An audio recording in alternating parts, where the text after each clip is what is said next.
Like a herd of turtles? Heard of something. With our audience of 3 cats that as soon as I hit record have all come in. 3. Where's the fourth? No, fourth's wandering around somewhere. Probably snoozing. Probably. Or up to no good. One of the two for sure. You're busy, therefore I'm going to destroy things.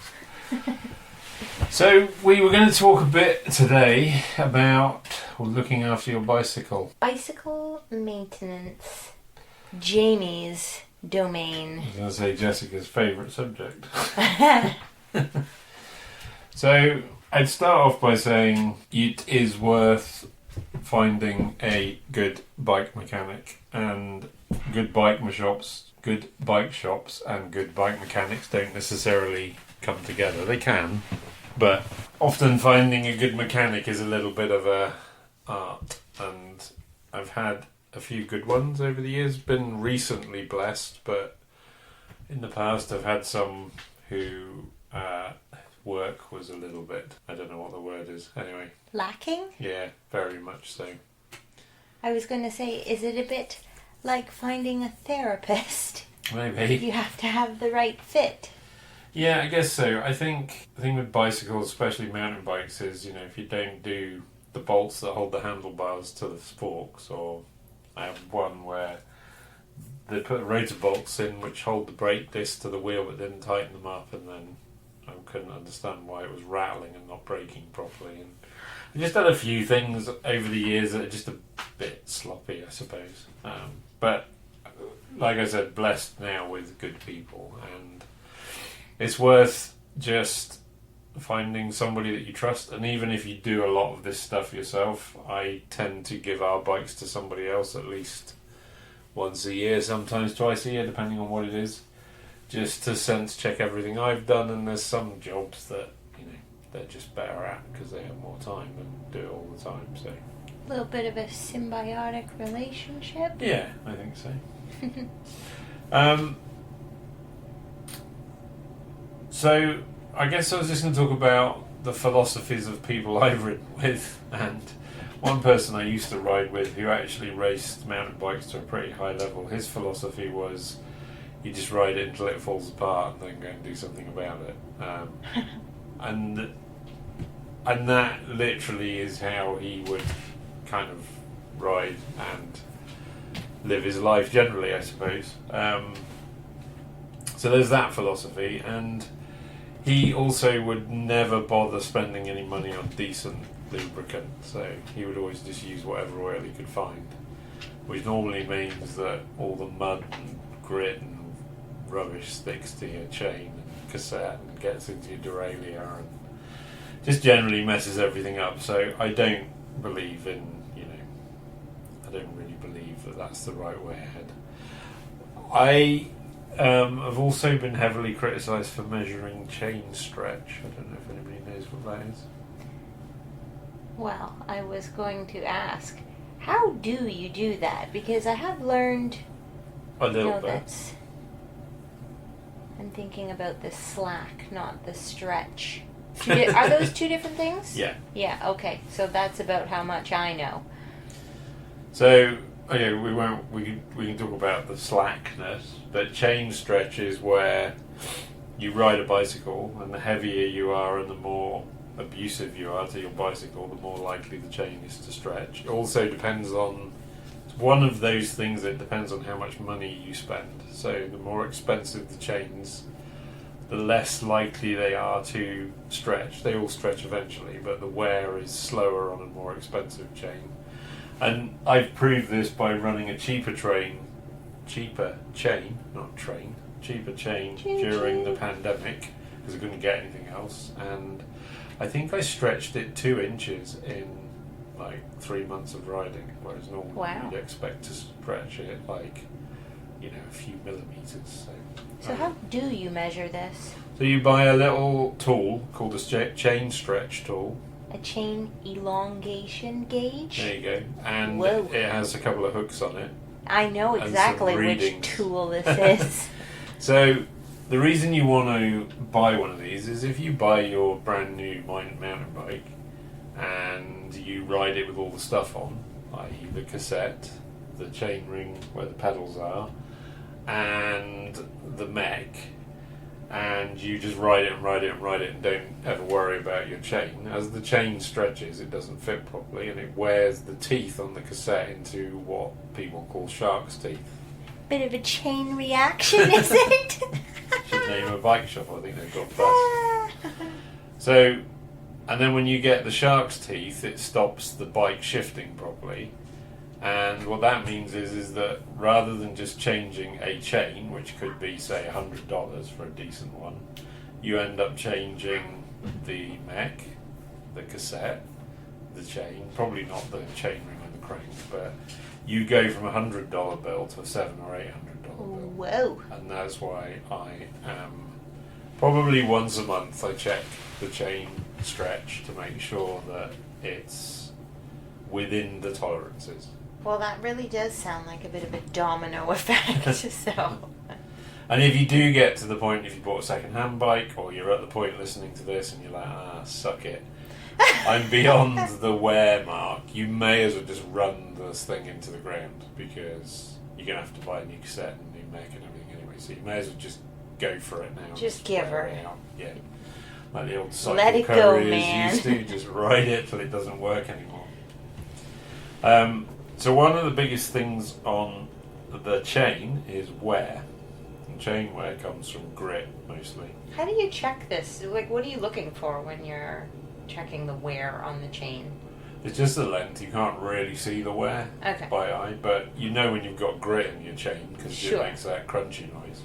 But there's nothing else you can really visually really. see. You may start to see like the cassette wear weirdly, but I mean, I bought a middle of the road surround cassette. I don't even know what it is, because they changed everything a year ago, and I've gone through. This is my third chain in a year, and the bike's obviously just been serviced, and the cassette's got loads of life left in it. So it just kind of makes sense to keep on top of it. And I think the chain ring on the crank on this is like 5 years old. I've had it on 2 other bikes.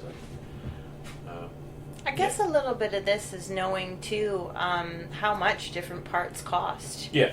So therefore, which ones? Not to say, not that I'm trying to say, oh, don't maintain your bike or be slack or cut corners.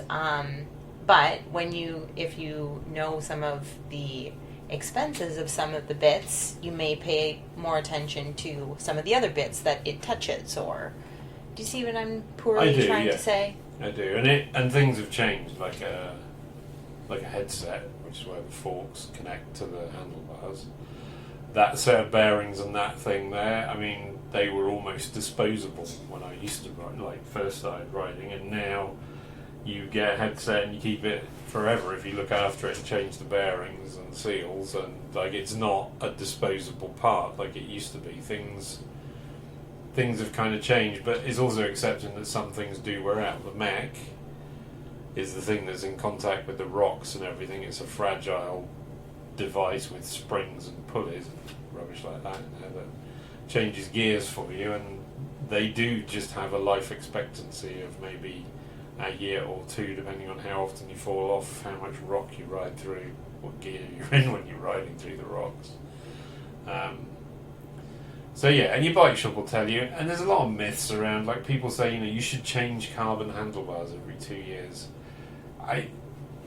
Sure, if you crash all the time, but I mean, if you're a reasonably competent, sensible rider and you don't leave your bike out in the sun all day, then you're probably okay to change them every 4 or 5 years, actually. And, bit of common sense, I guess. So one of the things I was going to say is the biggest thing with chain wear is grit. And what I tend to do with our bikes is, we've been riding normally in the summer, I will wipe the chain down. If we've been riding in the winter, I'll still just wipe it down. If we've been riding somewhere and it all sounds really crunchy and sandy, I will just run it through a biodegradable chain cleaner in a chain cleaning device. Case? Yeah. Because I only want the degreaser and the chain cleaner on the chain. I don't want it everywhere else. So, and I was going to talk about that in a second, maybe. So there's a bit of a popular thing at the moment going on about, companies. And again, I don't want to knock anybody, but there are some brands where they do some really cool stuff, but they also sell a wide array of cleaning products. And some of those cleaning products are degreasers, including washing up liquid, as a side note. You mean dish soap? Yeah. Okay. So dish soap is a degreaser. So if you're ever desperate for a chain cleaner and you haven't got any, you could just use that in your chain device because it is a degreaser, right? Makes sense to me. But I've watched people with brushes, like brushing their cassette with degreaser, with a lot of degreaser, and they just think, okay, that's going to run all over your cassette and down into your hub and into your bearings, and however good your seals are, there's grease in your bearings, so you really want to stay in there because that's what makes your wheel roll nicely. So my point is just a little bit of common sense around using a degreaser. Use it really sparingly. Like less is more Yeah. kind of situation. Put it on a cloth and wipe it on your chain. If you really need to clean your cassette with some kind of brush, spray it onto the brush and then brush the cassette. Don't spray it all over the cassette and then brush it. Just a bit, a little bit of common sense. And the same for some of these cleaning things, like the frame cleaners, stuff like that. Like if that gets onto your brake discs, for example, it's going to squeal at the very least, and potentially you're going to contaminate the brakes and they're not going to work properly. And that's the problem with getting like foreign objects on brake discs. And then just leading on to that, there's lots of myths and stuff. Most of us drive with our bikes on our cars, either on the back or on the front. So road grime contains diesel, oil, fumes, petrol, whatever. So we all end up with contamination to an extent on our bikes unless we keep them in our cars or vans. And I've gone through so many things with this. I've been given the super expensive mountain bike disc cleaner. I've been given motorcycle disc cleaner. And then a race mechanic that I spoke to said that he always used like rubbing alcohol, the medical grade. Yeah, rubbing alcohol. So I bought a small bottle of that, and I've been using that to clean our brakes, and it's lasted 10 times longer, and it's like $2 or something. It's so Sweet. cheap. Yeah. There's a sweet little tip for everyone. Yeah. And also, just while we're on that, it's also useful to put in a little dish and put your valve cores. Do you know what valve cores are? No. Oh, So- actually I do. Is it the little stemmy thing? It's a little thing in the stemmy thing. Oh, see, I was on the right path. So if you have a bike that's tubeless, then you'll have valves with removable valve cores. The stemmy thing inside the stemmy thing. And the valve core gets clogged up with the gunk that you use for sealing punches. Right. And then when you go to check your tyre pressures or pump your tyres up, sometimes they just don't work. Or is So- it a big lie? Yeah, no, it can be annoying. So they just the seal gets gunked up. So again, a little bit of the old rubbing alcohol in a dish, and chuck your valve cores in there and give them don't leave them in there for 2 days because there'll be nothing left of the rubber. Put them in there, give them a wipe with a cloth and a bit of fresh water, dry them out, and then put them in your parts bin ready for next time, because you'll have hopefully put some new ones in, and just kind of rotate them until they stop holding air, and then order some new ones. So yeah, anyway, that was a little tip there. We've been talking a bit about cleaning bikes, and I think people get new bicycles and watch YouTube and look at professionals and think that bikes have to be spotlessly clean. So when I had bikes that were sponsored, they had to be spotlessly clean. Because if they ever appeared in pictures and we were ever like giving them to people to try or whatever it was, the bike brands wanted them to be immaculate. When it's your own bike, don't bother, because you're not getting all the spare parts. So actually, all you really need to keep clean is the drive train, which is obviously the chain and the cassette, and we've just talked about that. You want to keep your brake discs and pads clean, and you can do that with a brush or like a air blower of some sort. And your suspension, like literally drop a post, front suspension, rear suspension if you have it, And all that involves is getting any mud off of the actual moving parts so that you keep the mud away from the seals. I was going to say, this sounds like all the moving parts. Yeah, everything else doesn't matter. Like, it literally doesn't matter if there's mud on your frame. It's annoying because mud gets all over your garage. But if you don't know what you're doing or you're new to it, trust me, your bike will last 20 times longer if you don't start poking about in bottom brackets and rubbery things. Plus, you know, if you ride 5 times a week, you don't want to be cleaning it 5 times a week. And I mean, you know how much time I spend on our bikes. I mean, I spend enough time, but I mean, we ride them a lot and they don't break very often, do they? So, No, they sure don't. I mean, the odd thing, but that's to be expected. Normally crashing into trees and ceasing rain. So I have a little clipboard in the garage. And because we have multiple bikes, so we have 2 fat bikes, and then we've got 3 mountain bikes and another bike and another bike. I run a bit of a service schedule thing, so I tend to clean them all every 6 to 8 weeks, depending on the time of year, unless we're not riding them. I oil the chains on a regular basis. I keep an eye on the moisture in the air, so like if it's been super cold like it has recently, then it gets humid. I check that the chains aren't going rusty because that will screw your drivetrain over. Easily solve with a bit of oil. I do sometimes use a Teflon based water displacement spray, which I will sometimes spray on around like headsets or... What does that do? It dispels moisture, but we're lucky we have a compressor in the garage, so that is a much better way of doing that. But if we're away, I always take a tin of like a Teflon-based demoisturising spray. It used to be called GT80. I don't know what it's called these days, but Muck-Off do one. It's a black tin with green letters on it. So your bike shop will know what it is. So you wanted me to talk a little bit about tools, I think. Yeah, tell me some of the tools in your kit there. So I was actually thinking about this, and I thought, do we start off with where do you start as a beginner? Because like everything is expensive, right? So you've just been bought your mountain bike, however expensive or not that might have been. But you probably need a helmet, and you probably need some kind of squishy shorts, and you probably need proper pedals with at least pins, if not clipless SPDs. You probably need knee pads sooner or later, and you probably have gloves, and then you'll get lulled into this like sense of suddenly you're like, oh, people ride in mountain biking trousers, and then you start to realise why we ride in mountain bike trousers. And my point is there's a lot of things to buy to get going, and it can all seem a little bit overwhelming, right? Absolutely. I'm still not even there yet with the whole...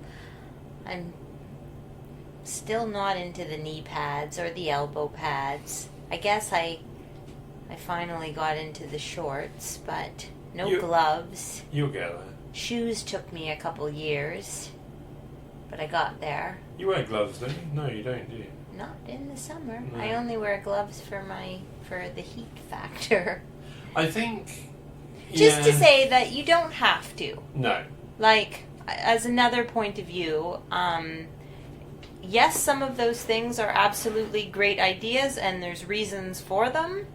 I can appreciate that, but you equally don't have to have all these things to get out there and have a good time. No, a helmet is one of the things. I think if you're you were new to mountain biking, but not cycling. I think if you're a complete beginner cyclist, gloves are useful, because if you do come off, it's your hands that you tend to put out in front of you, and especially younger kids as well. Like I wear gloves because whacking my fingers on brambles in England was always the thing that used to kind of just get on my nerves, and ended up with loads of little scratches on my fingers. So, and then over here, I don't know, I just carried on, I guess. I just feel weird if I don't. So it depends where we're riding, I suppose. Also, if your chain comes off, you don't get muckle everywhere. It's on your gloves, I guess.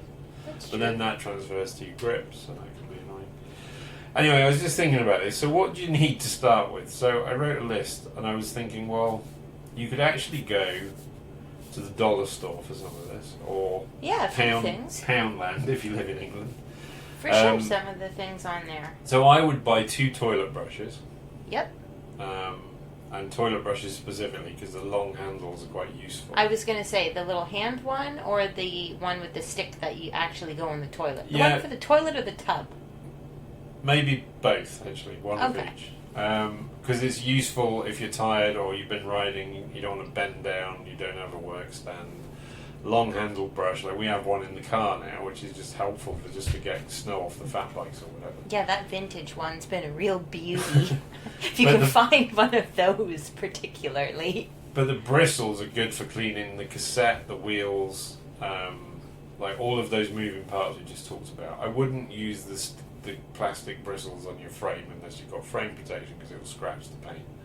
I did also wonder, I did mention in one of the last ones about a bottle brush might be another one to check out.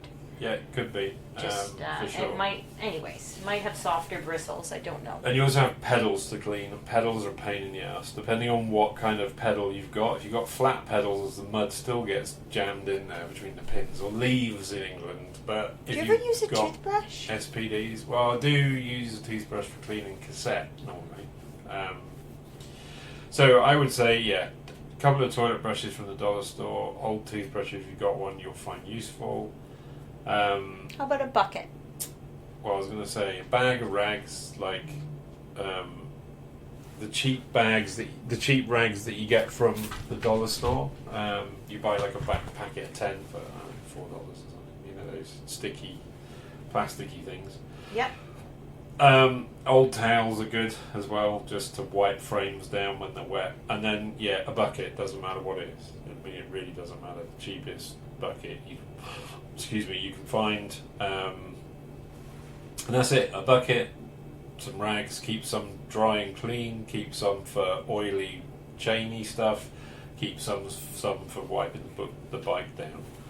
And then, after you've got those things, again, I would do it in this order. I would seriously look at getting some picks, and you'll know about those from your day job. I do, yeah. I use them all the time. Like you get leaves and bits of grass and stuff caught inside the cassette, or you get stuff caught inside the mech, or just trying to think where else. But there's other places where you get bits of leaf and grass and stuff caught. So these little pick tools that Jamie's talking about they're almost like a dental tool. Yeah. Where would you get those? Well, I mean, I have a few. So any Park Tools make them, so you can get them online. I know, but I'm assuming you could find some cheaper ones. Lifeline is a brand in the UK, but I think they've gone when Chain Reaction have got into trouble. I have some that are Draper, if you're in England. So Draper Tools is a UK tool company. They're slightly shorter than the bike ones, but they actually have a nicer handle on them.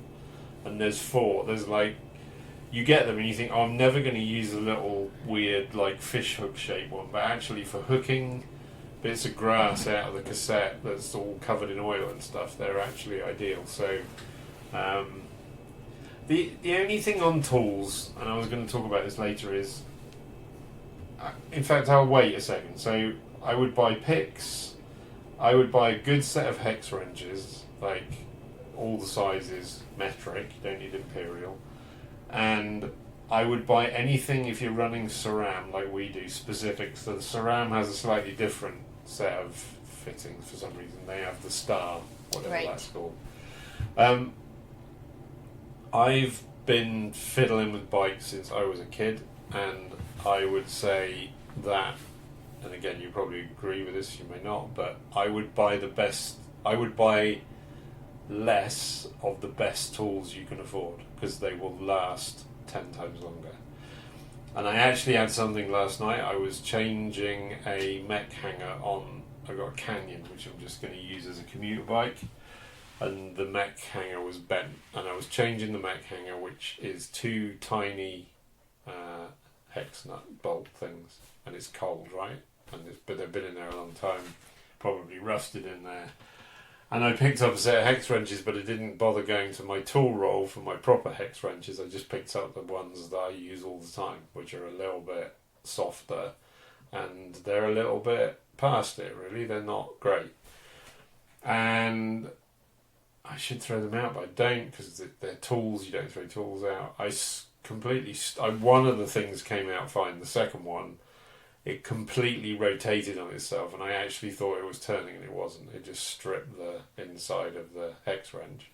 The smaller they are, too, the easier it and is the metal's to strip soft. them. And anyway, I got my Park Tools hand tool, which is the one that I used to ride with, but I've now moved to a smaller one because it's bulky. And I was like, you know what? I'm going to see if this... And Park tools are well made. And there must have been a tiny bit in there, right in the bottom of the bolt, because I tapped it with a rubber mallet and then just tapped it and turned it gently, and it kind of came out. And I did just think, don't buy cheap tools, because if I'd have used the Park tool in the first place, it wouldn't have done that weird twisty thing. It's just because, things get a bit warm. So, anyway, I would do set of picks, at least 2, probably 4, because they normally come in sets of 4. I would buy a very good set of hex wrenches, and I would buy whatever you need that is, if it's SRAM, that's SRAM specific. All Park tools if you can, or look at Pedro's, or a good normal brand, like from your local hardware store. And then I would buy a valve core removal tool. So most tubeless tyres have a valve cover, like a dust cap we call them. They have a valve removal tool in them, and they're okay to use for 4 or 5 times, but if you use them too often, the aluminium's soft, so they fall apart. So you actually want to just spend $10, $5, whatever it is, on a proper valve core removal tool. Don't buy the cheap one on Amazon, because it doesn't work, because I bought 3 of those because I thought, they're only $2, they'll be great, and they're not. I have a Stan's one and a Park Tools one, and they both work very well. Yeah, I would also invest in the tyre pressure gauges at first out as well, because running the right tyre pressures means that the bike's tyres last longer, it means you'll have a better ride experience, and it's kind of, it's something to get into probably quite quickly, I think.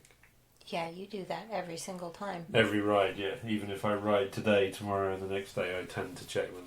Every time. Yeah, and they change, pretty much.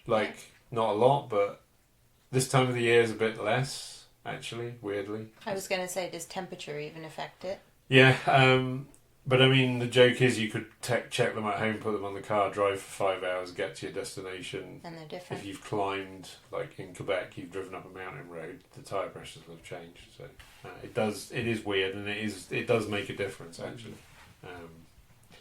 And we fat bike as well, and tyre pressures on fat bikes are even more critical, because I ran mine too low and lost all the air because I hadn't updated the sealant inside the tyre, and then it just rolled off the rim, and it was quite annoying. But anyway, so we also want to talk a little bit about a few other bits and pieces. So we were going to just discuss, if we go away, what we take with us and why. I'm lucky because somebody made me a little toolkit thing.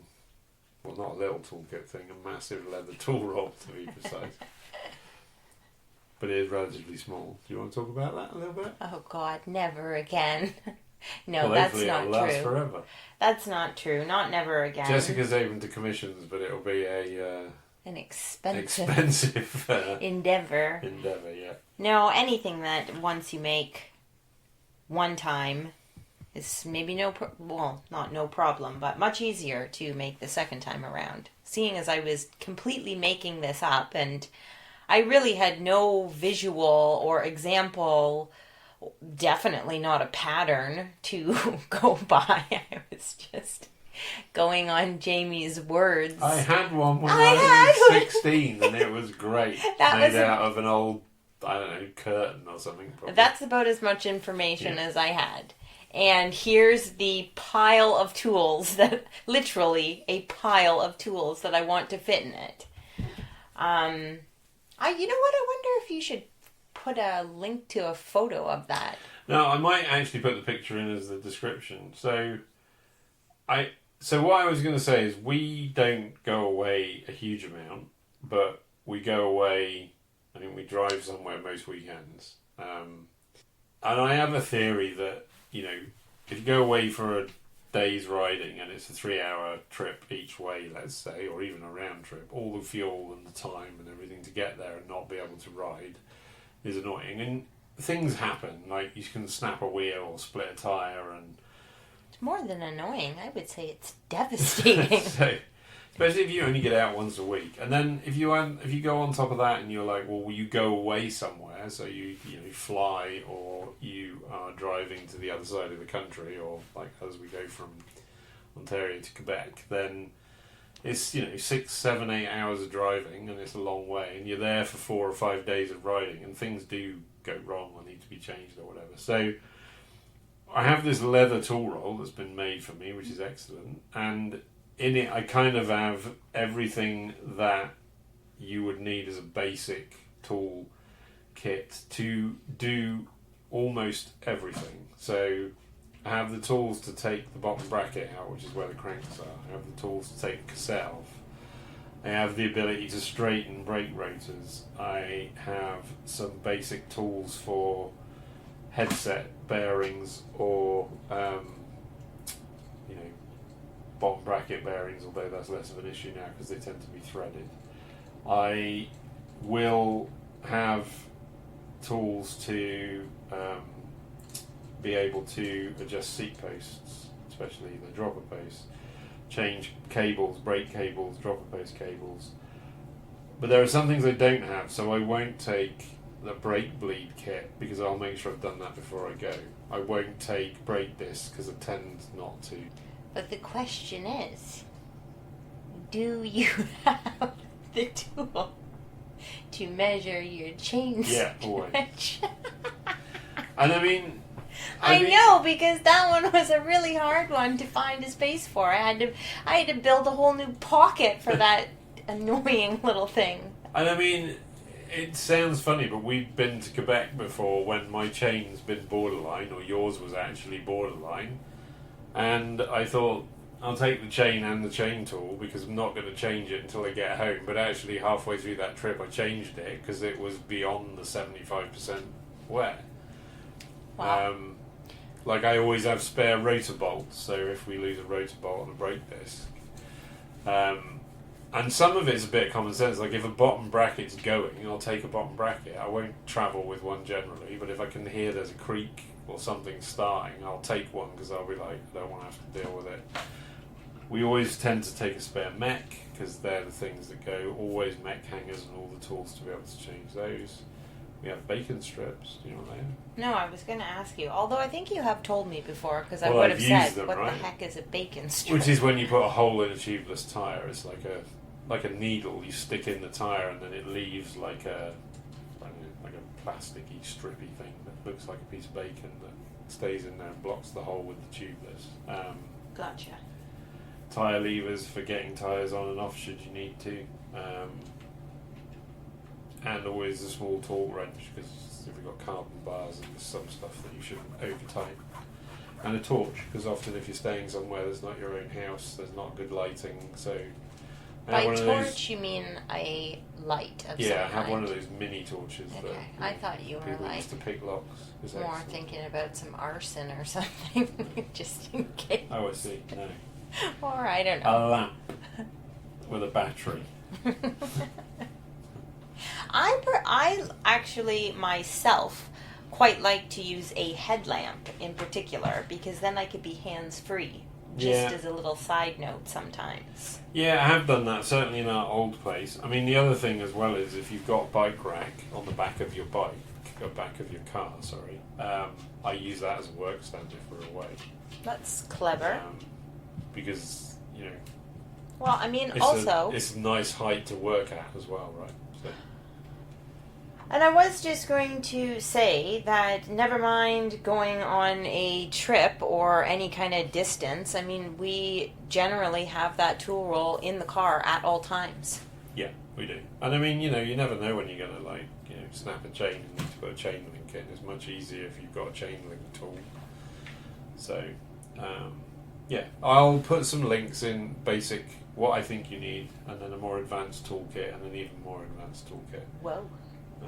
Should you wish to dig into that. So what are you drinking over there? Oh, I'm actually having a something I made of a wild edible. Funny you should ask. Would you like a sip? Go on, give it a go. So what is it then? It's in fact, I think there's a recipe on the website for rosehip syrup, but it's sans syrup, i.e. sans sugar, no honey. There was honey in the syrup, and so I just kind of boiled the crap out of some chopped up rose hips, and this time though I added some fresh ginger for an extra dose of fiery goodness, and yeah, I did a double boil and just decanted it into a jar in the fridge, and been adding a splash of that to my club soda. No, it's delicious. And it's quite good for us too. what book should we recommend you have it in front of you? What do you think there? Zinn and the Art of Mountain Bike Maintenance. The world's best-selling guide to mountain bike repair. These books change all the time, and there's YouTube, but this book is particularly helpful. And when I did my maintenance exam, which I did actually do as a bit of a spare time project, was it last winter? No, the winter before. This is the handbook they use for the mountain bike part, and I've used it. I mean, I didn't use it a lot, but I've used it a couple of times to figure out a few things recently. Well, I guess I'm next. Yeah, so it's quite helpful, actually. I was going to ask, do you ever use talcum powder or baby powder for anything, or is that not a no because we do not have tubes? Yeah, it used to be for road bikes and tubes. Plus, it's a carcinogenic. I think it's not. But the good new for you. stuff just ain't the same. It's No. not as good as the babes powder. It doesn't take the moisture out. Okay, so that's it then, really, I think. Nothing else to say on that note. Well, one more thing to say. Get lost.